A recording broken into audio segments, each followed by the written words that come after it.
During debates on the banker bailout bill on the floor of Congress last week, Congressman Brad Sherman made a startling revelation.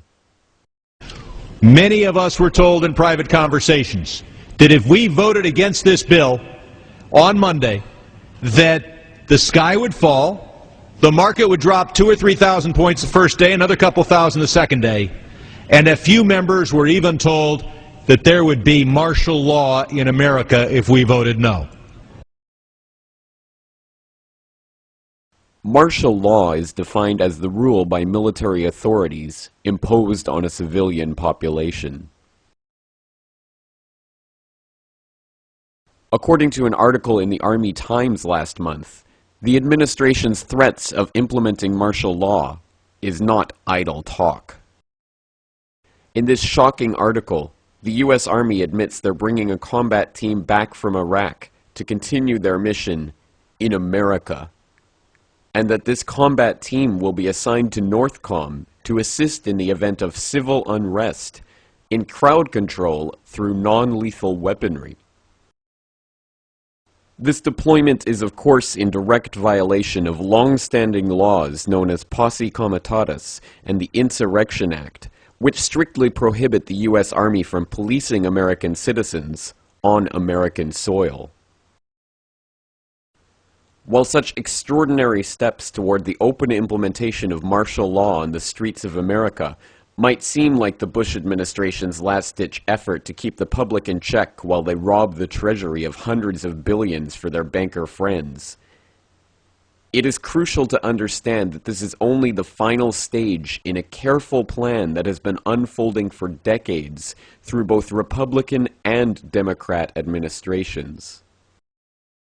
Government plans to suspend the Constitution and effect martial law have been taking place behind the scenes under continuity of government contingencies first exposed in the mid-1980s and raised by Congressman Jack Brooks during the Iran-Contra hearings. Colonel North, in your work at the NSC, were you not assigned at one time to work on plans for the continuity of government in the event of a major disaster? Mr. Chairman. I believe that question touches upon a highly sensitive and classified area, so may I request that you not touch upon that, sir. I was particularly concerned, Mr. Chairman, because I read in Miami papers and several others that there had been a plan developed by that same agency, a contingency plan in the event of emergency that would suspend the American Constitution. And I was deeply concerned about it and wondered if that was the area in which he had worked. I believe that it was. May I most respectfully request that that matter not be touched upon at this stage. If we wish to get into this, I'm certain arrangements can be made for an executive session. Urban warfare drills took place throughout the 90s, with American troops training with foreign soldiers to arrest and detain U.S. citizens. What you're seeing is real. April 10th through April 20th in Swansboro, North Carolina. This has been repeated across the country in the last 2 years. So-called urban warfare training in America.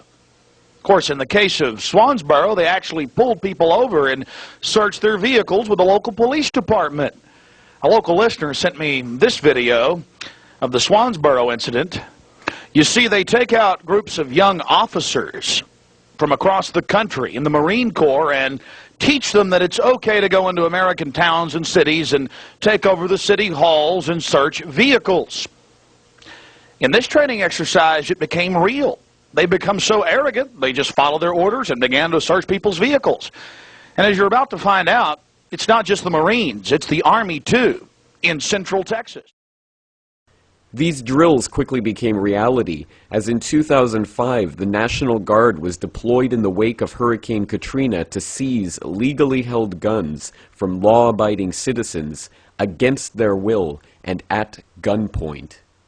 No one will be able to be armed. We will take all weapons. Police Department!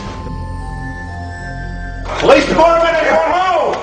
All of a sudden, they were banging on the front door, the side door, and the back door, and they said, "Let us in." I said, "It's not even loaded," and I dropped it on the floor. You got a gun? Well, they punched me in the face. Look at my black and blue marks. Look at what they did to me. In 2006, a secret government program came to light, which is recruiting clergy members to preach obedience to government in the event that martial law is declared. In 2007, the program was confirmed on CBS News. If martial law were enacted here at home, like depicted in the movie The Siege, easing public fears and quelling dissent would be critical. And that's exactly what the Clergy Response Team, as it's called, helped accomplish in New Orleans. Jeff, the primary thing that we say to anybody is let's cooperate and get this thing over with, and then we'll settle the differences once the crisis is over. Such clergy response teams would walk a tightrope between the needs of the government versus the wishes of the public. In a lot of cases, these clergy would already be known in the neighborhoods in which they're helping to defuse that situation. For the clergy, one of the biggest tools that they will have in helping calm the public down or obey the law is the Bible itself, specifically Romans 13. Because the government is established by the Lord, you know, and that's what we believe in the Christian faith. That's what's stated in the Scripture. And on May 9th, 2007, President Bush signed off on National Security Presidential Directive 51. This top-secret continuity of government plan effectively makes the president a dictator, allowing him to declare a national emergency for any reason whatsoever and implement martial law without the approval of Congress. The plan itself is so secret that not even members of the Homeland Security Committee in Congress are allowed to see its contents. But now they've denied the entire Homeland Security Committee of the United States House of Representatives access to their so-called detailed plan to provide for continuity of government. They say, trust us. Trust us, the people who brought us Katrina, to be competent in face of a disaster. Trust us, the people who brought us warrantless wiretapping and other excesses eroding our civil liberties. Trust us. These are just a few of the dozens of preparations that have already been completed to phase martial law in incrementally, bringing it about in stages, so an official declaration of military rule need not even be made. But if martial law is already a reality, what excuse will be used to turn the military against the American public? Have you heard about this new thing going on in Great Britain that Al-Qaeda routing up all these Britons, essentially, 1,400 strong, apparently, in a new, what's being called a new white Al-Qaeda army. Tougher to detect, potentially. Yeah, because they're not Muslims. They look just exactly like regular British people. They're converts. In 2001, Section 802 of the Patriot Act made any criminal offense, even misdemeanors, classifiable as terrorist activity.